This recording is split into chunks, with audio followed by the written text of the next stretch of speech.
The rain didn't fall. It attacked. Each drop hit the windshield like a bullet casing, creating a percussion that drowned out even the hum of the Silverado's engine.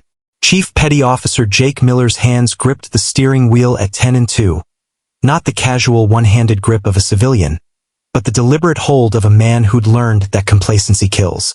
The highway stretched before him like a black ribbon unfurling into nothingness. Route 84, somewhere between nowhere and nothing, cutting through the high desert of eastern Oregon. It was 11:47 p.m., and Miller had been driving for 6 hours straight. No music, no podcasts, just the rain, the road, and the thoughts he couldn't outrun. In the cup holder, a silver pocket watch caught the occasional flash of headlights. He didn't touch it, hadn't opened it in 3 months, but he kept it there, in peripheral vision, like a wound he couldn't stop probing with his tongue. The freezing rain had started 2 hours ago, turning the November night into a gauntlet of black ice and zero visibility. Most sane people had pulled off at the last truck stop. Miller kept driving. Stopping meant thinking. Thinking meant remembering.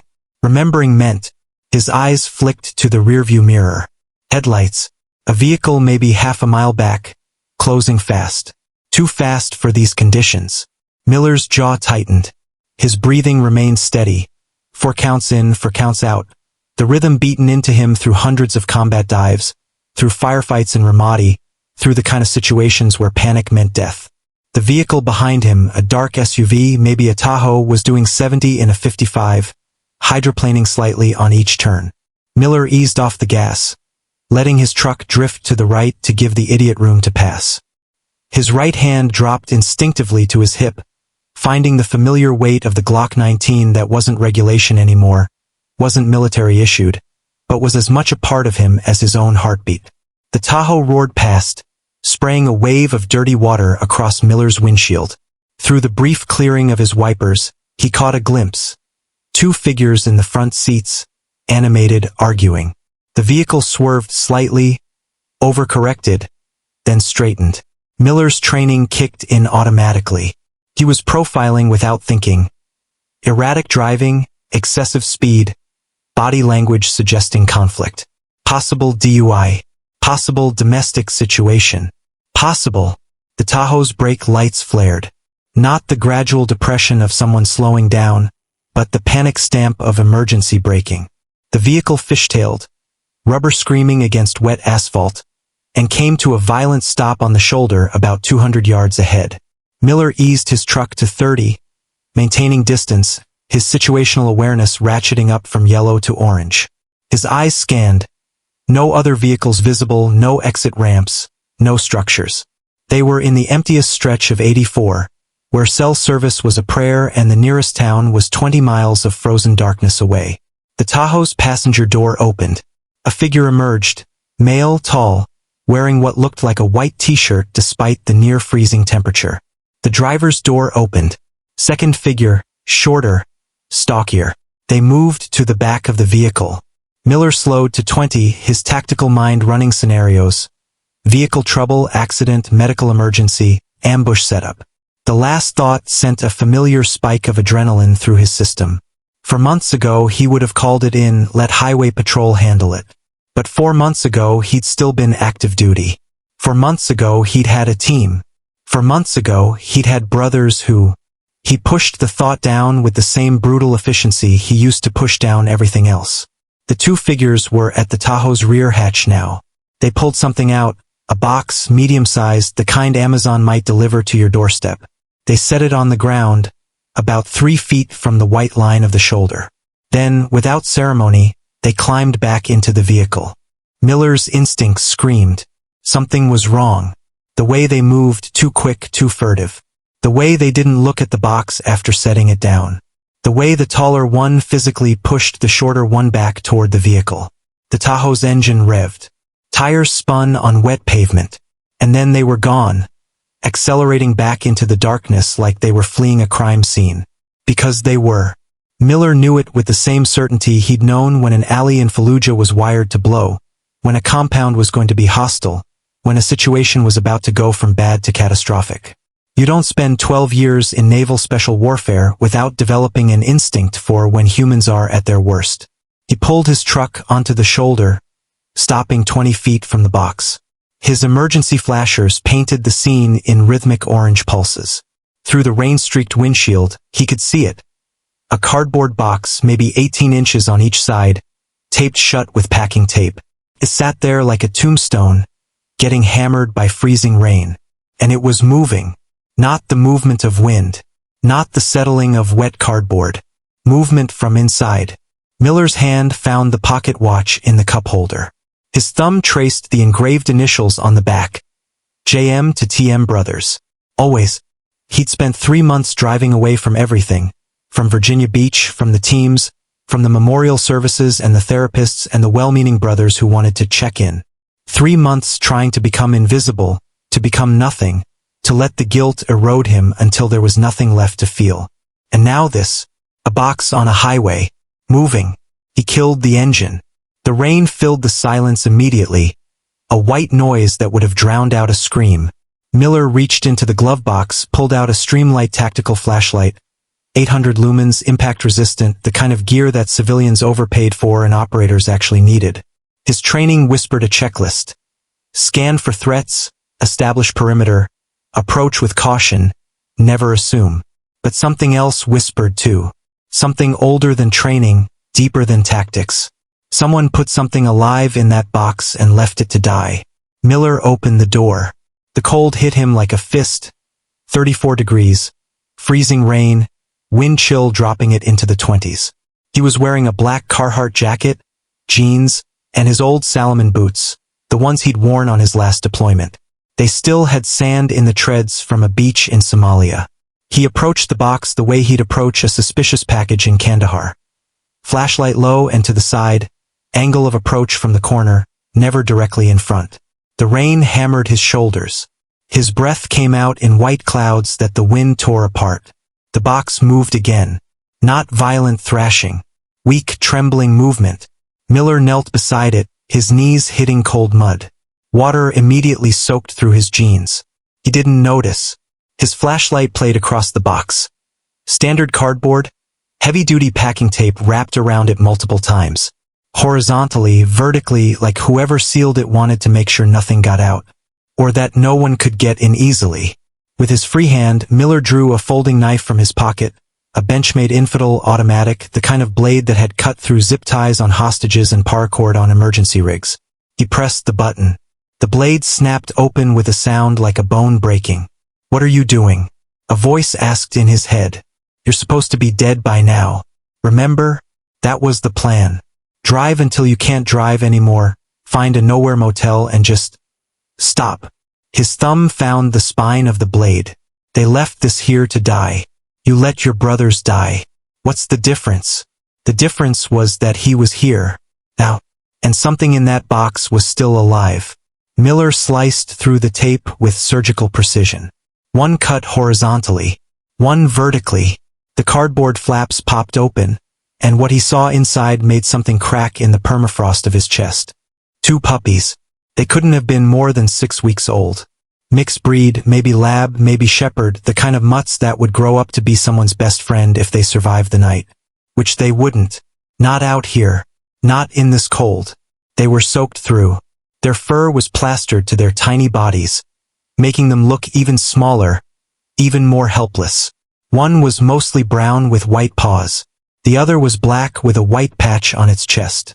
They were shivering so hard they looked like they were vibrating. The brown one lifted its head weakly, eyes barely open, and made a sound that Miller would hear in his nightmares for the rest of his life. Not a bark, not even a whimper, just a thin, reedy cry that said please in the only language it had. For 3 months, Miller had felt nothing. Not at the funerals. Not when they'd handed him the folded flags. Not when he'd stood at Arlington and watched them lower caskets into the ground. He'd been a ghost, watching his own life from a distance, disconnected from everything. But now, kneeling in freezing rain on a forgotten highway, looking at 2 puppies someone had literally taped into a box and left to die, he felt something. Rage. Pure, white-hot, burning rage. Miller didn't hesitate. Hesitation was a luxury. These puppies had minutes, not hours. He scooped them both out of the box in one motion, cradling them against his chest, tucking them inside his jacket. Their tiny bodies were ice cold, their breathing shallow and rapid. Hypothermia. Early stages but advancing fast. He'd seen it in Afghanistan. Locals caught in winter storms, soldiers trapped in rivers during training exercises. He knew the signs, knew the timeline, knew exactly how bad this was. "Stay with me," he said, his voice rough from disuse. He hadn't spoken to anyone in 3 days. "Come on. Stay with me." He moved with purpose back to his truck, scanning the highway out of habit. No vehicles, no witnesses, just him and the rain and 2 dying animals. He yanked open the passenger door and grabbed the emergency bag from behind the seat. Every operator kept a kit. Weapons, medical, survival. Old habits didn't just die hard. They didn't die at all. Miller set the puppies on the passenger seat. They didn't move, just lay there shivering, and ripped open his medical kit. Mylar blankets. He had 2. He wrapped the puppies together in both, creating a reflective cocoon that would trap what little body heat they had left. His hands moved with the mechanical precision of someone who'd performed triage under fire. Check vitals. Check airways. Check circulation. The brown puppy's heartbeat was rapid but weak. Maybe 200 beats per minute. Too fast. Panic rhythm.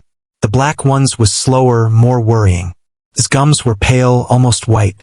Severe hypothermia. Maybe 10 minutes from organ failure. "Not today," Miller said. "Not on my watch."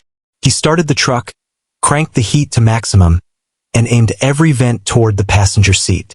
But heat alone wouldn't save them. They needed warmth from the inside out. They needed calories, fluids, glucose. His mind raced through his supplies. MREs in the back, water bottles, energy bars. Nothing appropriate for 6-week-old puppies. But there was a truck stop. He'd passed it maybe 40 miles back. Small place, probably just coffee and chips at this hour, but they might have. The black puppy made a sound like air escaping a punctured tire. Its breathing was becoming labored. No time. Miller stripped off his jacket, then his flannel shirt, leaving just a black t-shirt. He'd learned in SEER school that the fastest way to warm a hypothermia victim was skin-to-skin contact. He unwrapped the puppies and pressed them against his bare chest, then wrapped his flannel around all 3 of them, then his jacket over that. The cold of their bodies against his skin was shocking, like holding ice cubes, but he could feel their heartbeats, frantic, terrified little drum solos against his ribs. "Got you," he whispered. "I've got you." He threw the truck in drive and headed back west, toward the truck stop, toward civilization, toward something he couldn't quite name. His foot pressed the accelerator with measured force. Fast enough to matter, slow enough to stay alive. The highway was a skating rink, black ice hiding under sheets of rain, but Miller had driven worse. Had driven through ambush zones with blown tires, had driven through sandstorms where you couldn't see your own hood, had driven with brothers bleeding out in the back seat while he screamed at them to stay awake. "Stay with me. God damn it. Stay." He forced the memory down. Not now. Not when something actually depended on him for once. The brown puppy shifted against his chest, trying to burrow deeper into his warmth. Its tiny paws were like frozen pebbles against his skin. Miller adjusted his grip, keeping them secure, keeping them close. "You're going to be okay," he said. Not to them, to himself. "This time you're going to be okay." His mind was calculating scenarios. The truck stop would have basic supplies. He could get milk, not ideal but better than nothing. Warm it up, get some calories into them. Then find a 24-hour vet, or an emergency animal clinic, or... His phone sat in the cup holder, screen dark. No service out here. Hadn't had a signal in 2 hours. He was alone with this. Alone with 2 dying animals and a skill set designed for taking life, not saving it. But skills were skills. Tactics were tactics. And right now he was running an extraction. The rain intensified, if that was possible. The windshield wipers were on maximum, thrashing back and forth like they were fighting for their lives. Visibility dropped to maybe 50 feet. Miller didn't slow down. Couldn't slow down. Every second mattered. The black puppy's breathing was evening out slightly. Good sign. The shivering was still intense, but that was actually positive. It meant their bodies were fighting, trying to generate heat. When shivering stopped, that's when you knew you were losing them. 15 minutes later, lights appeared through the rain like a mirage in the desert. A truck stop, small and weathered, but open. The neon open sign was half burned out, reading OPN, but it might as well have been the gates of heaven. Miller pulled into the parking lot. Only 3 other vehicles, all big rigs, all dark. Drivers sleeping off their mandatory rest periods. He parked close to the entrance, killed the engine, and carefully extracted the puppies from his shirt. They were still wrapped in the mylar blankets, still shivering, but their eyes were more alert now. Fighting.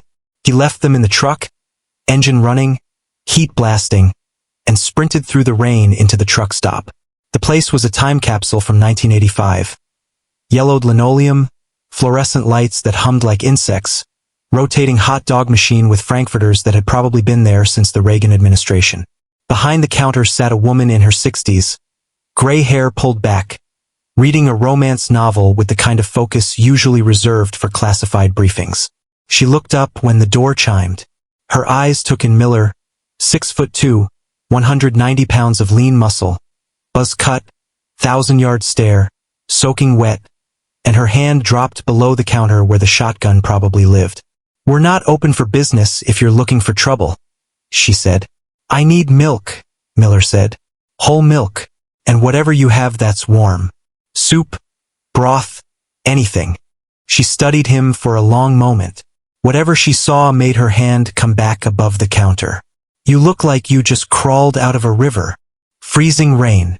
Miller was already moving toward the refrigerated section. "I've got 2 puppies in hypothermia in my truck. They need calories, they need warmth, and they need it now." Her expression shifted instantly from wary to concerned. "Someone dumped them, taped them in a box, and left them on the highway to die." The woman stood up with surprising speed. "You get the milk. I'll get the broth." "How old?" 6 weeks, maybe." "Jesus." She was already moving. People are goddamn monsters. 3 minutes later, Miller was back in his truck with a gallon of whole milk, 2 containers of chicken broth, a box of disposable medicine droppers, and a handful of towels the woman had thrown in for free. She tried to give him her phone number, in case you need help, but he declined. He didn't need help. He needed to move. He warmed the milk in his hands, holding the bottle between his palms, using body heat to take the edge off the cold. Too hot would shock their systems. Too cold wouldn't help. It had to be body temperature, had to be perfect. The brown puppy's eyes were fully open now, watching him with something that might have been trust or might have been desperation. Miller used the medicine dropper to place a few drops of milk on its tongue. The puppy's instinct took over. It swallowed. Then its tongue came out, searching for more. "There you go," Miller said softly. "That's it. Easy now." He repeated the process, 3 drops, wait, 3 more, gradually increasing until the puppy was actively sucking from the dropper. He switched to the black one. This puppy was weaker, less responsive, but after a few drops it started swallowing too. Miller lost track of time. It might have been 20 minutes or an hour. He sat in the parking lot, engine running, rain hammering the roof, feeding 2 puppies 1 dropper at a time. His back ached. His arms were cramping. His chest was still damp from where they'd pressed against him. He didn't care. For the first time in 3 months he was present. Completely, totally present. Not thinking about Afghanistan. Not thinking about the ambush. Not thinking about the way Tommy's voice had sounded on the radio, calm even as he was dying, telling Miller it wasn't his fault, that these things happened, that the brown puppy burped. An actual tiny burp. Miller almost smiled. "Almost. Better out than in," he said. By the time he'd gotten 2 ounces of milk and an ounce of broth into each puppy, they'd stopped shivering. Their gums were pink again. Their breathing was steady. They were curled together on the seat, still wrapped in mylar but no longer in immediate danger. Miller leaned back, his head hitting the headrest, and exhaled a breath he felt like he'd been holding for 3 months. They were alive. He'd saved them. The realization hit him like a flashbang. He'd spent 3 months trying to feel nothing, trying to be nothing, trying to disappear into the guilt and grief. And in 1 hour, 2 puppies had dragged him back into the world. His phone buzzed. Signal had returned. 5 missed calls from a Virginia number he didn't recognize. A text from Marcus Chun, his old teammate. "Where are you?" Miller deleted it without responding. He looked at the puppies. They were sleeping now, peaceful, their tiny chests rising and falling in sync. The black one's paw was resting on the brown one's head. Brothers, or sisters, or whatever they were to each other. They'd been left to die together. Instead, they'd survived together. Miller reached for the pocket watch in the cup holder. This time, he opened it. Inside was a photo, him and Tommy Martinez, both in desert camis, both grinning like idiots, standing in front of a shot-up compound in Ramadi. Tommy was holding up a peace sign. Miller had his arm around Tommy's shoulders. Brothers. Always. Until an IED turned their convoy into a fireball and Miller had been in the lead vehicle, the only one that made it through. He closed the watch, put it back in the cup holder. The rain was still falling, but it seemed quieter now. Or maybe he was just hearing it differently. Miller made a decision. Not a conscious one, not really. It was more like a door opening in a room he'd thought was sealed forever. He was going to find the people who did this. The ones who drove the Tahoe, who left these puppies to die. And he was going to make sure they understood exactly what they'd done.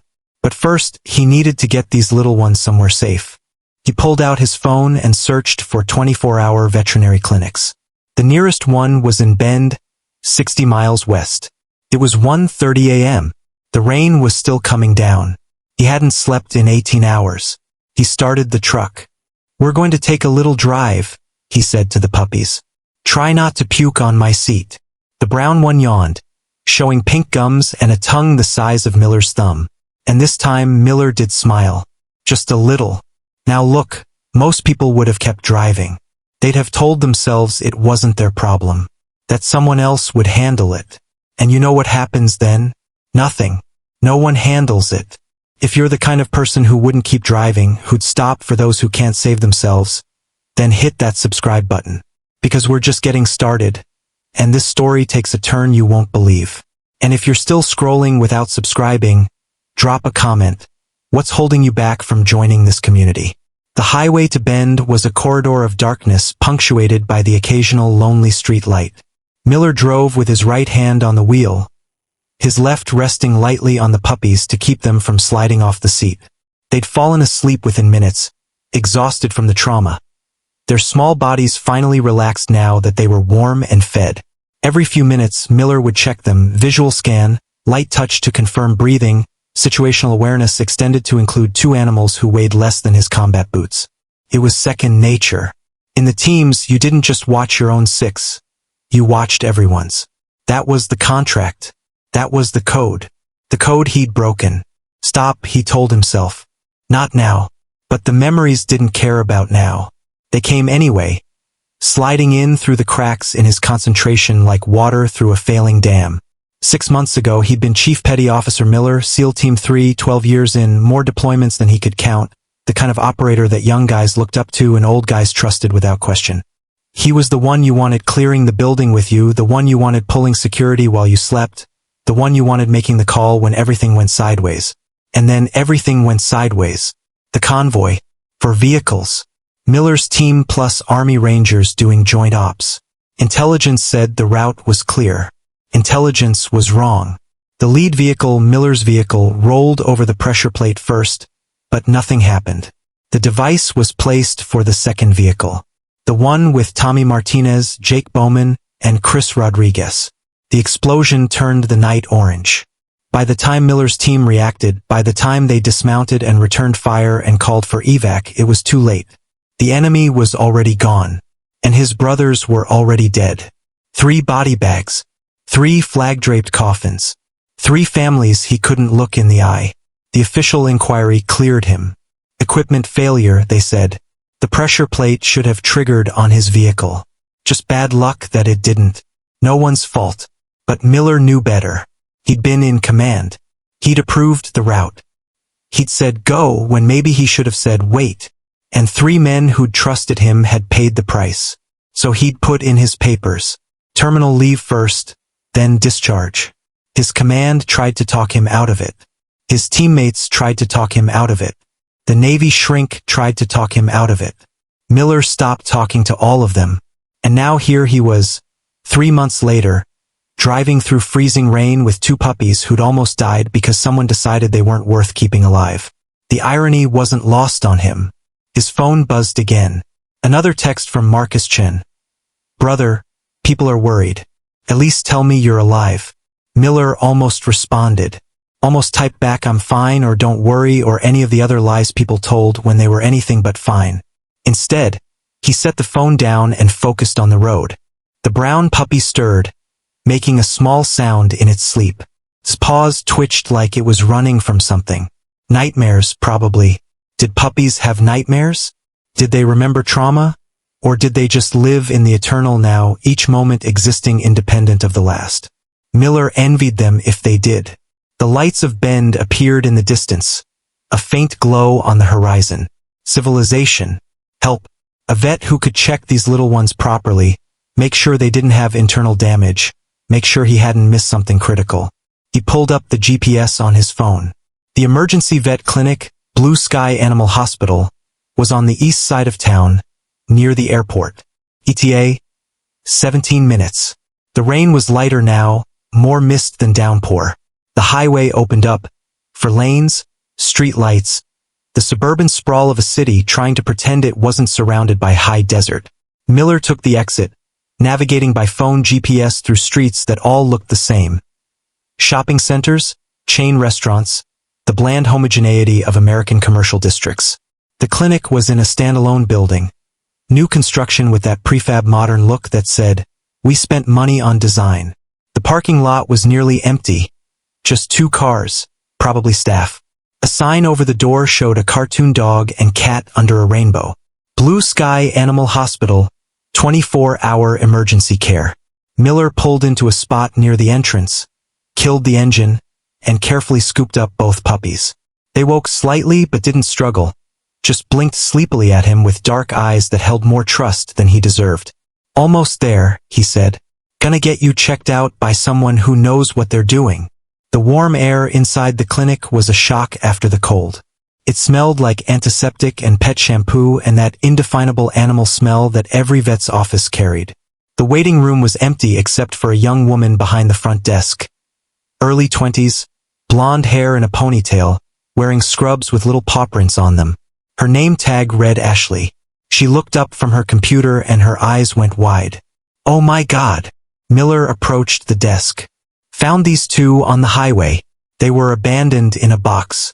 Hypothermia. Possible exposure. Need a full workup." Ashley was already on her feet, moving around the desk. "How long ago?" 2 hours. Got some milk and broth into them. They're stabilized but need to be checked for internal injuries. Pneumonia.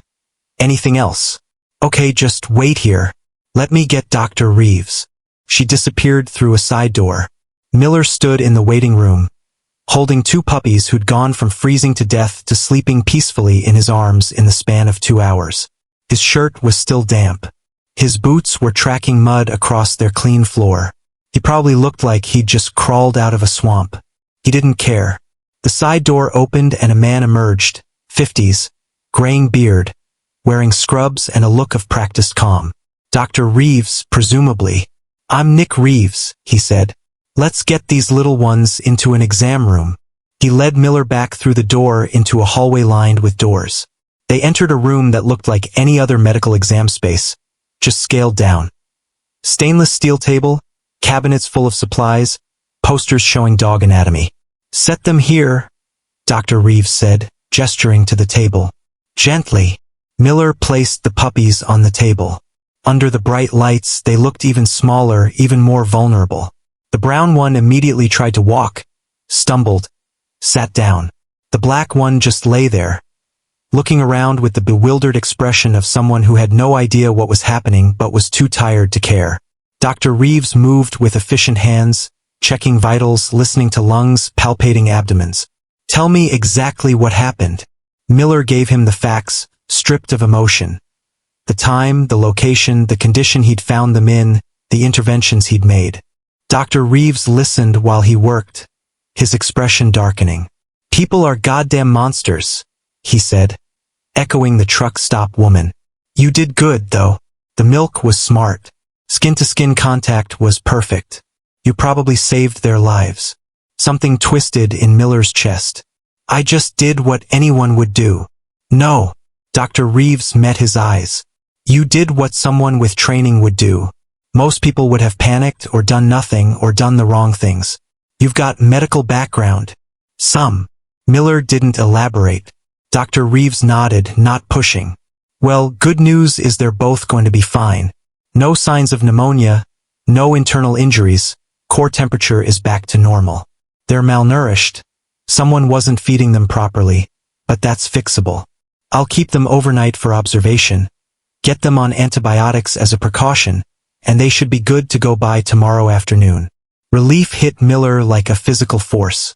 Tomorrow? Yeah, they're tough little guys. Or girls, haven't checked yet. Give me a second. He examined each puppy. One male, one female. Probably from the same litter.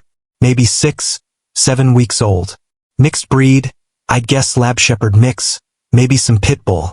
They'll be medium to large dogs when they grow up. If they grew up, Miller thought. If someone adopted them. If they didn't end up back in a box somewhere. What happens to them? He heard himself ask. After tomorrow? Dr. Reeves sighed. Legally, I have to report this. Animal control will pick them up, take them to the shelter. From there. He shrugged. Depends. They're puppies, so they've got a better chance than adult dogs. But shelters are crowded. And these two have been traumatized. They might not show well. Might be scared, might be aggressive. Might get overlooked. Might get put down, he didn't say. But Miller heard it anyway. How long do I have? Miller asked. Before animal control comes? Dr. Reeves studied him. I'm required to call within 24 hours of treating an abuse or neglect case. But I'm also swamped with paperwork. Sometimes things slip my mind for a day or two. He met Miller's eyes. Why? I want to find who did this. For what? Revenge. Justice. Miller's voice was flat. They need to understand what they did. They need to face consequences. Dr. Reeves considered this. I get it. I do. But you're not a cop. You can't just. I'm not going to hurt anyone, Miller said, which was mostly true. I just want to make sure they answer for this. And I want to make sure these two find a good home. You could, Dr. Reeves paused. You could take them. Adopt them. Miller almost laughed. I can't take care of 2 dogs. I can barely take care of myself. Could have fooled me. You've done pretty well so far. Miller looked at the puppies. The brown one had curled up against the black one, already asleep again. The black one was watching him with dark eyes that seemed to look straight through all his defenses, all his walls, straight to the wreckage underneath. I'm not. Miller started, then stopped. What was he going to say? I'm not stable? I'm not fit to be responsible for anything living? I was planning to drive until I ran out of road and then just stop? Look, Dr. Reeves said gently. You don't have to decide now, but think about it. They've bonded with you already. Dogs know. They can tell when someone saved them. I'll think about it, Miller said, which was a lie. Dr. Reeves gave him a look that said he knew it was a lie but was going to let it slide. Give me your number. I'll call you tomorrow when they're ready. Miller provided his number, watched Dr. Reeves input it into his phone, and then stood there awkwardly. He didn't want to leave. The puppies were safe here, warm, cared for. They didn't need him anymore. So why did it feel like he was abandoning them? They'll be fine, Dr. Reeves said, reading his hesitation. I promise. Best care available. We'll spoil them rotten. Miller nodded. Started to leave. Stopped. If I wanted to find the people who did this, how would I start? Dr. Reeves raised an eyebrow. You're serious about this? Yes. Well, you'd need a vehicle description, plates if possible, maybe witnesses. But this happened on a rural highway at midnight in freezing rain. You're looking for a needle in a haystack. I'm good at finding needles, Miller said. There was something in his tone that made Dr. Reeves pause. Military? Was. What branch? Navy. Dr. Reeves nodded slowly, understanding passing between them in the way it did between men who'd seen things civilians hadn't. Well, sailor, if you're going hunting, be smart about it. People who abandon animals like this, they're capable of worse. I know, Miller said. He left the clinic feeling lighter and heavier at the same time. The puppies were safe. That was the light part. But now he had a new mission, and missions required focus, discipline, strategy. Things he hadn't felt in months. Outside, the rain had stopped completely. The sky was beginning to clear, stars visible between breaks in the clouds. Miller stood in the parking lot, breathing cold air, feeling something he'd almost forgotten. Purpose. He pulled out his phone and opened the Notes app. Time to be tactical. Time to use the skills the Navy had beaten into him. Intel collection. A vehicle. Dark SUV, possibly Tahoe. Time. 23:47. November 14th. A location. Route 84. Mile marker approximately 247. Subjects. 2 males, 1 tall/thin, 1 shorter/heavy. A behavior. Erratic driving, arguing, rapid departure. Resources. Truck stop camera footage, possibly. A highway traffic cameras, check with state police. A social media, people post everything. Objective. Identify subjects. Locate subjects. Ensure accountability. It wasn't much, but he'd worked with less in Afghanistan. Had tracked targets through cities with millions of people using nothing but a photo and pattern of life analysis. This was just another problem to solve. His phone rang. Unknown number. Yeah. Miller? It's Marcus. Chen's voice was tight with controlled emotion. Don't hang up. Miller almost did. But something stopped him. Maybe it was the puppies.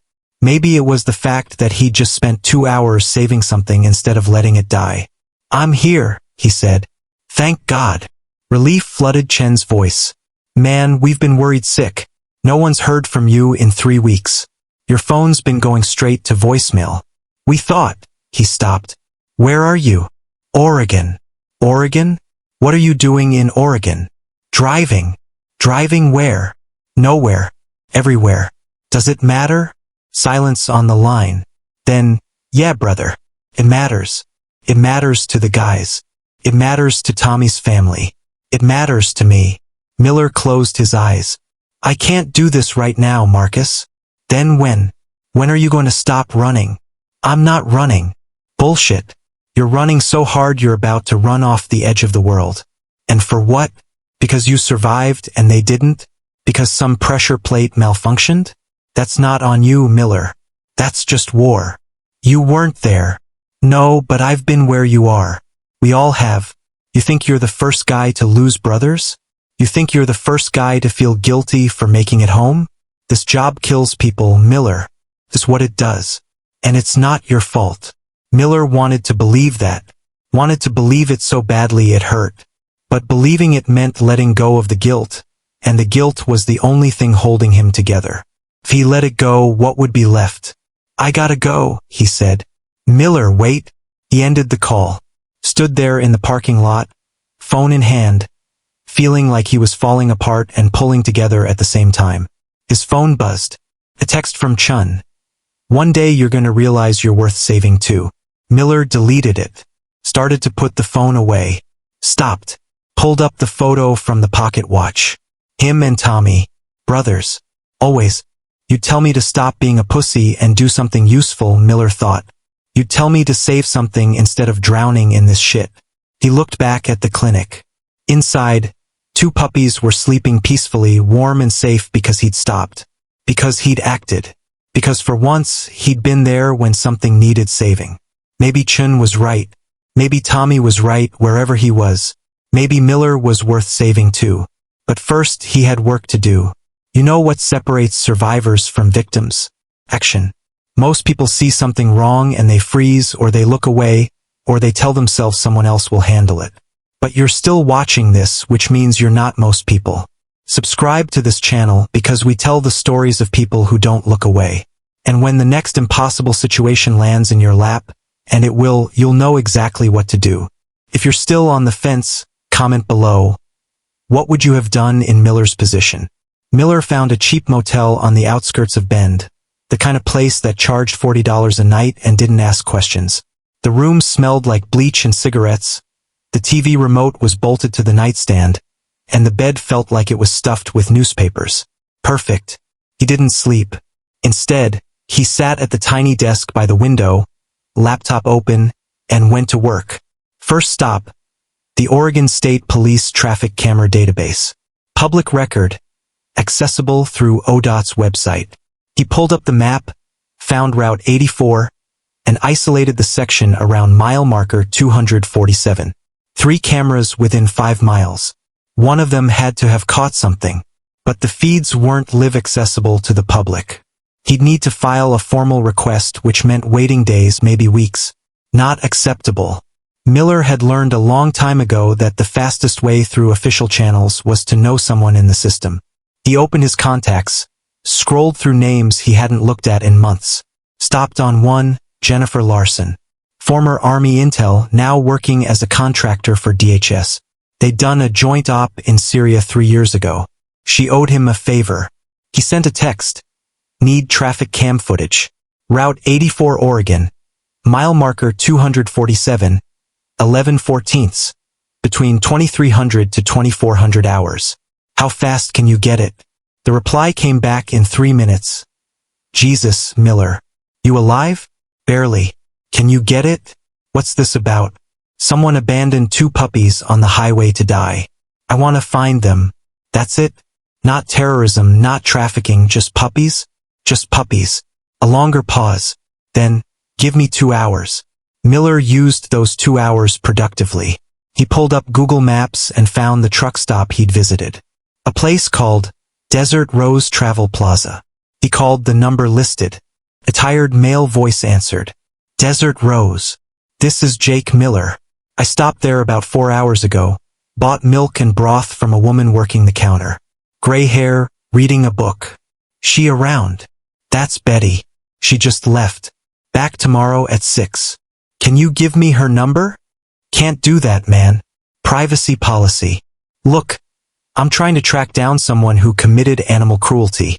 She might have seen the vehicle. I just need to ask her some questions. You a cop? No. Then I definitely can't help you. Sorry. The line went dead. Miller wasn't surprised. People protected their own. But there were other ways. He opened Facebook, the digital town square where everyone posted everything. Searched for Desert Rose Travel Plaza, Oregon. Found their business page. Only 300 followers, but active. Recent post from yesterday. A photo of a waitress holding a birthday cake. Caption reading, Happy birthday, Betty. 25 years serving our customers. Betty's full name was in the comments. Betty Holbrook. Miller searched, Betty Holbrook, Oregon. Found 6 matches. Narrowed it down by age range and location. Found her personal page. Privacy settings loose enough that he could see her public posts. Most recent update posted 2 hours ago. Can't believe what I heard tonight. Someone left puppies in a box on the highway. Thank God a good man stopped. This world needs more people like him. 37 comments. Mostly variations of people are terrible and glad they're okay. But one comment caught his eye, from a user named Dale Copper. I saw that same thing happen last year near Hermiston. Dark SUV just pulled over and dumped a box. Tried to get the plates, but they took off too fast. Miller clicked on Dale's profile.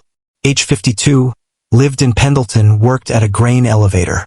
His page was mostly photos of hunting trips and political memes. But crucially, he'd posted a rant 3 months ago about witnessing animal abuse and feeling helpless because he couldn't get enough info to report it. Miller sent him a message. Saw your comment on Betty's post. I'm the guy who found those puppies tonight. Trying to track down who did it. Any details you remember from last year? He didn't expect a fast response. It was 4 a.m., but Dale replied in 5 minutes. Man, I'm glad you saved them. Last year's incident was on 395 south of Hermiston. Dark Chevy Tahoe, newer model, maybe 2018 to 2020. Couldn't see plates but had a dealership frame. Something with Valley in the name. Driver was a white guy, big, maybe 40s. That help? It did. Miller thanked him and opened a new tab. Dealerships with Valley in the name, Eastern Oregon. 6 results. He started calling them, knowing most wouldn't be open at 4 a.m. but leaving voicemails that sounded official without actually claiming to be law enforcement. This is Jake Miller conducting an investigation into a vehicle registered through your dealership. Please call me back at your earliest convenience regarding a dark Tahoe sold between 2018 and 2020. One dealership, Grande Ronde Valley Chevrolet in La Grande, had a 24-hour service line for roadside assistance. Miller called it, Grande Ronde Service, this is Phil. Phil, I need some help. I'm trying to track down the owner of a vehicle that may have been purchased from your dealership. Dark Chevy Tahoe, newer model, probably still has your dealer frame on it. Are you law enforcement? I'm a concerned citizen investigating animal cruelty. Yeah, I can't give out customer information, man. That's illegal. I understand. But what if I gave you a description of the suspects and you told me if that rings any bells? No names, no addresses. Just a yes or no. Silence. Then, I could lose my job. And someone lost their life tonight. Almost. 2 puppies. Taped in a box. Left in freezing rain. They almost died because someone who bought a vehicle from your dealership decided they weren't worth keeping alive. More silence. Phil sighed. What's the description? 2 males. One tall and thin white t-shirt. One shorter and heavier. Arguing with each other. Driving erratically. Jesus. Phil's voice went quiet. That sounds like the Hendersons. The Hendersons? Father and son. Rick and Dylan Henderson. Bought a 2019 Tahoe from us about 18 months ago. They're not good people, man. Rick's been arrested a couple times for bar fights. Dylan's a meth head. They live out in Imbler. Middle of nowhere. You got an address? I can't. Phil, those puppies almost died. They were 6 weeks old. And the Hendersons left them in a box, taped shut, on a highway in freezing rain. If that doesn't bother you, if that doesn't make you want to do something, then we're done here. But if it does, then help me make sure they answer for it. A long pause. Miller could almost hear Phil's internal debate. Fine, but you didn't get this from me. Rick Henderson, 2847 Cove Lane, Imbler. It's about 30 miles northeast of La Grande. And listen, be careful. Rick's got guns. Lots of them. And he's not right in the head. I'll be careful, Miller said. He ended the call and stared at the address written in his notebook. 2847 Cove Lane. The people who'd done this had names now. Had an address. Were real. His phone buzzed. Text from Jennifer Larson. Got your footage. Sending link now. You owe me big for this. The link opened to a video file. Traffic camera footage from Route 84. Timestamped 2343. The quality was grainy, but good enough. Miller watched as his own truck appeared on screen, driving carefully through the rain. Then, 30 seconds later, a dark SUV roared past. Definitely a Tahoe. Hard to see the plates but visible enough to confirm Dale's description. The Tahoe slowed, pulled onto the shoulder. 2 figures got out, one tall, one short, just like he remembered. They went to the back, pulled out the box, set it down. 17 seconds total. Then they were gone. Miller rewound and paused on the clearest frame of the license plate. Oregon plates. He couldn't make out all the numbers, but the first 3 were clear. 427. He pulled up the DMV database, another skill acquired through years of working with intel officers. Cross-referenced 427 with Tahoe, Union County, Henderson. Got a hit. 427 KML. Registered to Richard Allen Henderson, 2847 Cove Lane, Imbler, Oregon. Bingo. Miller leaned back in his chair, feeling the familiar rush of a successful intel operation. He had everything he needed. Names, address, vehicle description, video evidence. Now the question was, what was he going to do with it? The smart move was to call the cops. File a report. Let the system handle it.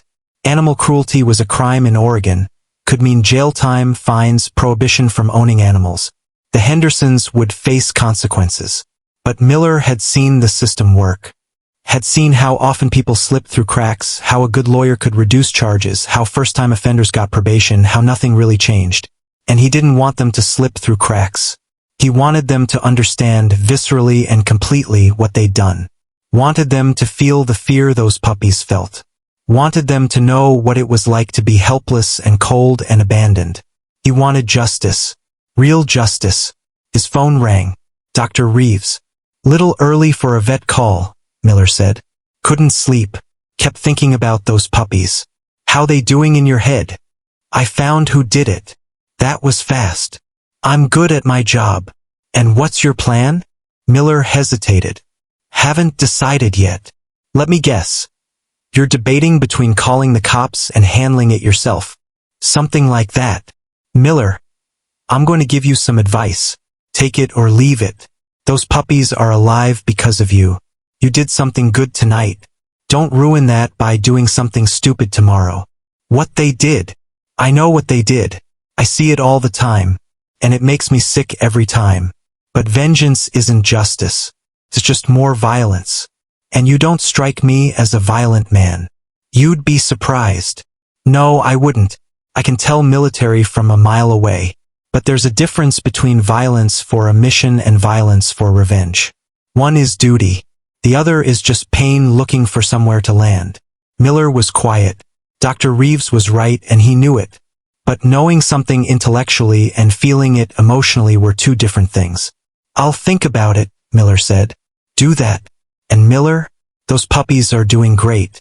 Ate breakfast, played a little, going to sleep now. They're fighters. Good. You should come by later. Around noon. I want you to see them when they're healthy and happy. Remind yourself what this is actually about. Miller agreed and ended the call. Sat there in the cheap motel room, watching the sun come up over the high desert, thinking about puppies and justice and the difference between the two.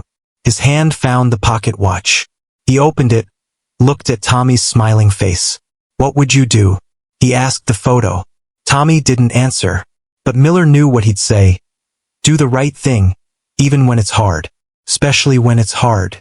That's what makes you different from them. Miller closed the watch. Made a decision. He was going to the Hendersons' house. But not for revenge.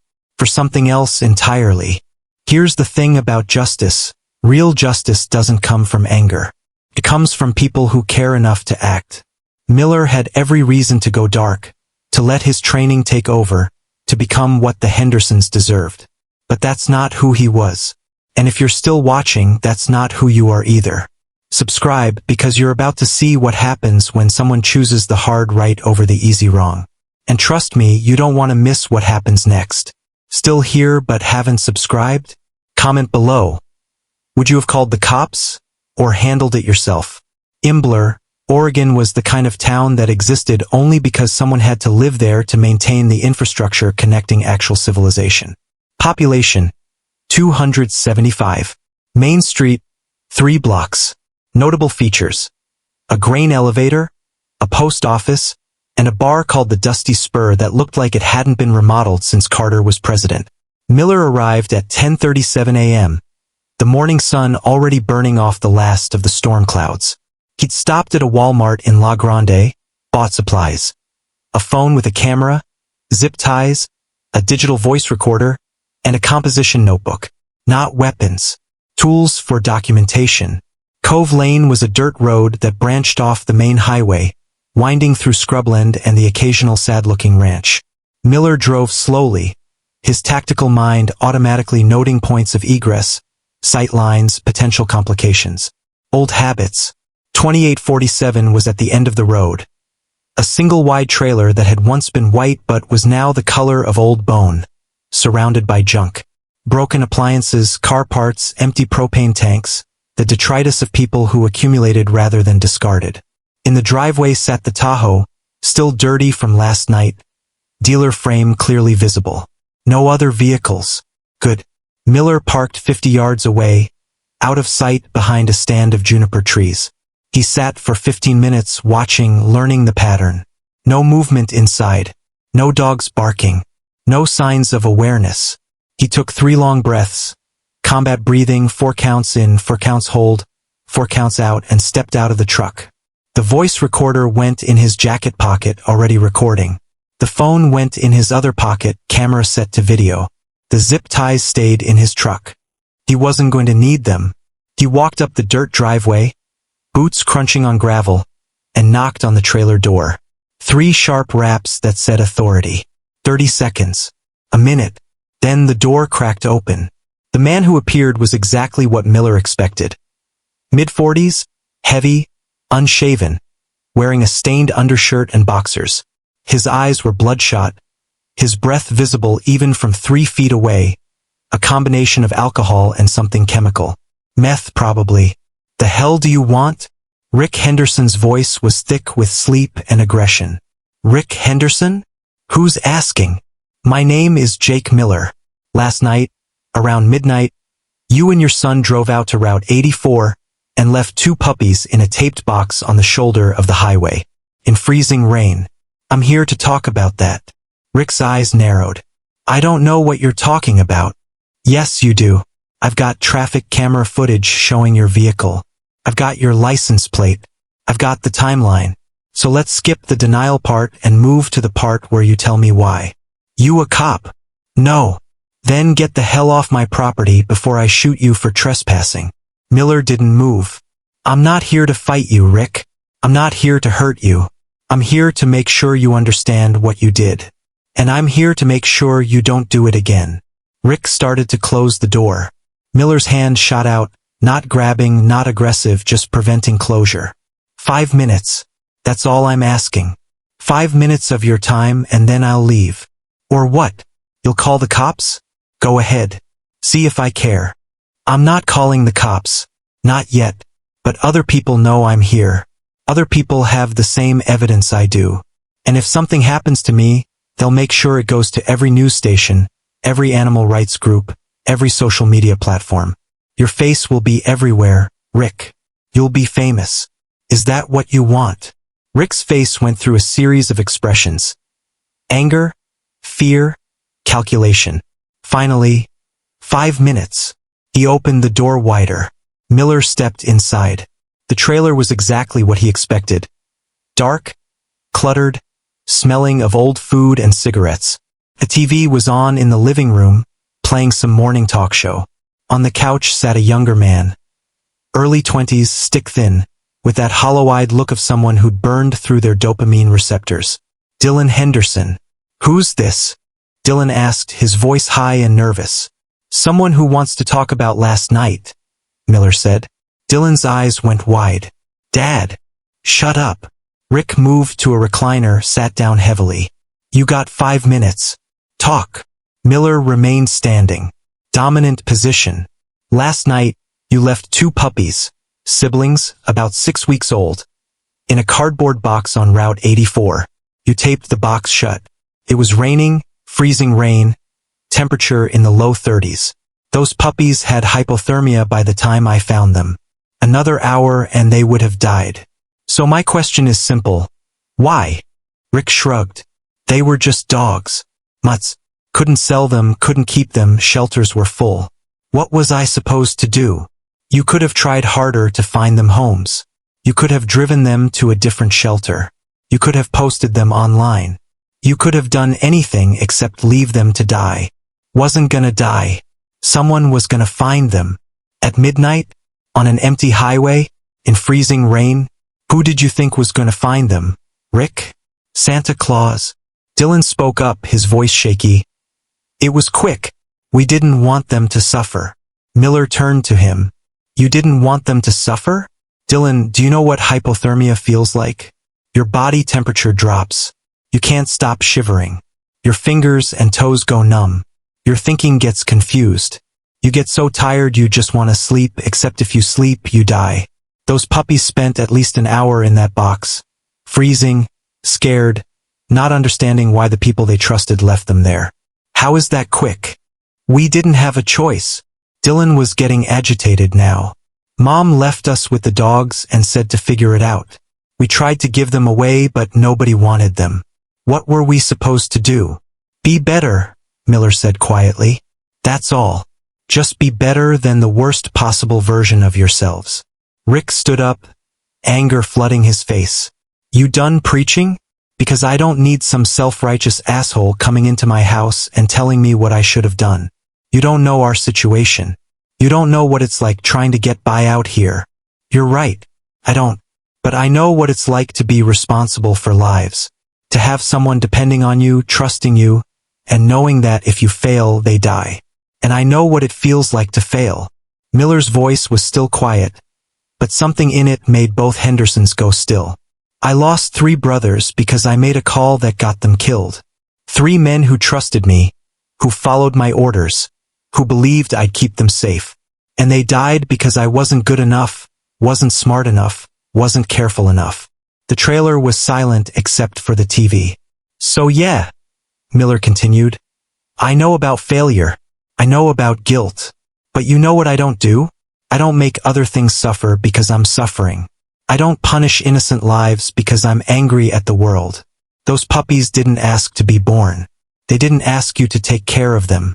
But you did. And then you threw them away like garbage. Rick's face was red now. Get out. I'm not done. Yes, you are. Get out before I make you get out. Miller didn't move. Here's what's going to happen. You're going to sign a document stating that you agree to never own, purchase, or care for any animal for the rest of your life.